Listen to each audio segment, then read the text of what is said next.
Assalamualaikum warahmatullahi wabarakatuh. Perkenalkan, nama saya Dana Rusti dengan NIM 12010324547 dari jurusan Manajemen Pendidikan Islam. Baiklah, saya akan menjawab soal UTS dari mata kuliah Komunikasi Organisasi. Soal yang pertama adalah definisi komunikasi organisasi, bagaimana proses komunikasi, dan mengapa diperlukan komunikasi organisasi. Nah, yang pertama adalah definisi komunikasi organisasi. Komunikasi organisasi adalah sebuah proses yang terjadi dalam suatu organisasi, yaitu berupa penyampaian, penerimaan, serta pertukaran informasi. Dan pesan yang dilakukan itu untuk mencapai suatu tujuan tertentu yang sudah ditetapkan oleh anggota organisasi maupun pemimpin dari organisasi tersebut. Nah, di dalam komunikasi organisasi itu terdiri dari dua, yaitu yang pertama formal dan informal. Komunikasi formal itu sifatnya berorientasi kepada tujuan, sedangkan informal itu lebih bersifat kepada sosial. Selanjutnya adalah proses komunikasi. Bagaimana proses komunikasi? Nah, bahwasannya komunikasi yang terjadi dalam suatu organisasi itu di dalamnya terdapat aktivitas penyampaian, penerimaan, serta atau informasi yang disampaikan yang tidak disampaikan oleh pengirim kepada si penerima pesan. Nah, dalam pengirim pesan terdapat usaha ataupun aktivitas untuk menafsirkan maksud dari pesan yang disampaikan oleh si pengirim kepada penerima pesan. Nah, setelah itu pesan ditafsirkan oleh seorang penerima pesan, dan si orang penerima pesan ini berusaha mereview ataupun merespon pesan tersebut dengan berbagai macam cara, baik itu secara langsung maupun tidak langsung. Nah, respon ini merupakan umpan balik yang diharapkan dari aktivitas komunikasi organisasi. Seperti yang kita ketahui, banyak fenomena dalam organisasi mengenai komunikasi organisasi. Yang satu arah, di mana pemimpin hanya berkomunikasi melalui kebijakan ataupun perintah kepada bawahan, dan bawahan hanya menerima tanpa memberikan saran. Kalaupun pesan itu hendak diberi tanggapan, saran, ataupun pengaduan, paling hanya melalui kontak saran atau pengaduan dari bawahan kepada atasan. Namun, cara ini termasuk tidak efektif karena para pemimpin itu cenderung mengabaikan pesan tersebut yang melalui kotak saran atau kotak pengaduan ini.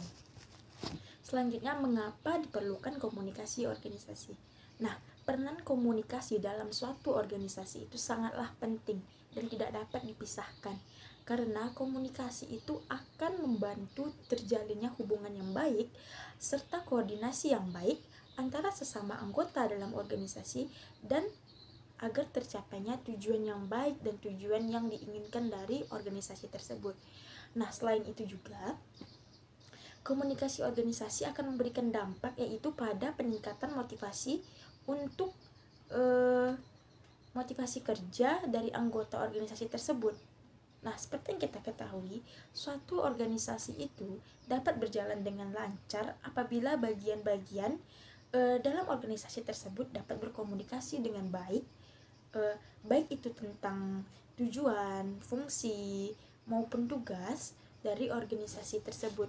Nah, intinya dalam suatu organisasi itu sangat diperlukan komunikasi. Nah, dari komunikasi itulah organisasi itu dapat berkembang dengan baik. Selanjutnya adalah soal yang kedua. Komunikasi organisasi merupakan hal yang strategis dalam mencapai visi organisasi. Nah, berikan contoh rasional Anda. Sebelumnya kita harus mengetahui visi. Visi itu adalah merupakan tujuan mengenai organisasi tersebut. Organisasi itu tujuannya apa? Nah, setelah itu, jadi dalam mencapai visi organisasi itu, komunikasi organisasi itu harus memiliki, agar untuk mencapai visinya itu memerlukan komunikasi. Maka perlu adanya perencanaan terhadap komunikasi dalam organisasi itu sendiri.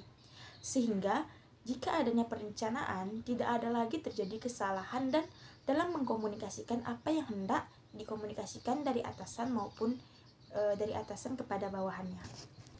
Sebagai contoh rasional lah, misalnya dalam struktur organisasi di suatu sekolah SMA, yaitu ada kepala sekolah, ada wakil kepala sekolah, kemudian ada wakil bidang kurikulum, bidang kesiswaan, diikuti lagi wakil bidang sardik, kemudian setelah itu ada koordinator jadwal di bawah kurikulum, kemudian di bawah kesiswaan ada koordinator kesiswaan, di bawah wakil bidang sardik ada koordinator sardik. Setelah itu di bawahnya lagi diturunkan adalah BK, setelah itu BK sama dengan guru maupun wali kelas.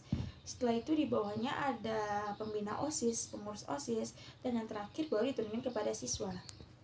Nah, dari struktur yang saya sebutkan di atas tadi, saya dapat menyimpulkan bahwa suatu organisasi itu memerlukan adanya struktur organisasi, di mana struktur inilah nanti yang akan menentukan alur komunikasi tersebut. Dengan adanya kejelasan dari struktur suatu organisasi, maka secara langsung organisasi itu dapat berjalan sebagaimana dari atasan kepada bawahan secara teratur, sehingga organisasi itu tidak lagi acak-acakan karena mereka itu dalam menjalankan tugas dan fungsinya menurut struktur yang telah ditentukan tadi.